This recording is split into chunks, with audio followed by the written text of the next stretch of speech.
Hello, English 1 through 4. Welcome back to class. This is Mr. Pigeon. I did want to give you some background information on the reading that you did, which was an excerpt of The Time Machine by H.G. Wells. So we did just go through an excerpt of that, and I wanted to give you some background information on what that book is really all about. Now, you were focusing on the characters, but I do want to give you some background knowledge so you can kind of understand what's going on at the time of the story. So I'm going to go ahead and switch some things around and share the sound so you can hear it. This is a story about a man who attempts time travel. He proposes the idea to a group of friends at his home, but they dismiss the idea due to a lack of understanding. He asks them to come back to his house a week later for dinner, to which he returns from his first time travel experience. The time traveler claims that he traveled in a time machine to a utopian world in the future. In this world, he meets little people called Eloi.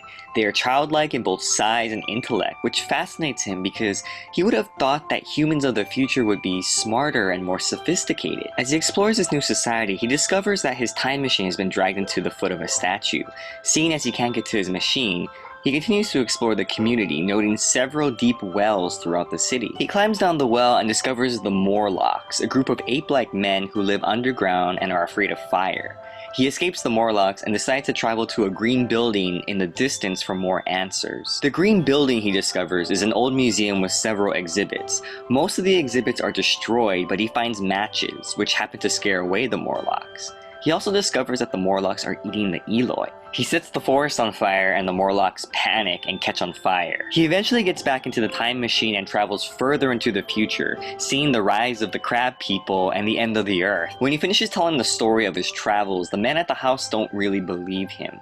Despite their lack of imagination, the time traveler goes back into the time machine and vanishes. While this story was not the first to mention the idea of time travel, it has been one of the most influential in the realm of science fiction. The time traveler's theories about the future civilization change frequently, which loosely demonstrates the scientific process. He theorizes at first that the future society is utopian, then communist, and then revolutionary.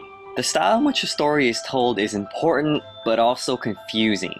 The story is told in a second-hand account, yet the narrator simply lets the time traveler explain the entire story, making it seem like the story is being told in first person. More importantly, by allowing the story to be told in second person from a first-person perspective, this lets the story be told and continued, since if the story was told from the perspective of only the time traveler, how would the time traveler tell the story if he is still time traveling?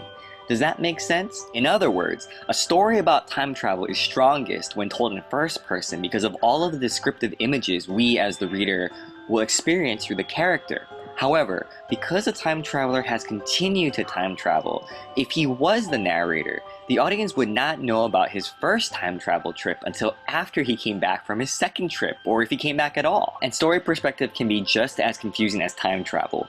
If you try to trace the sequence of events, it just gets messy.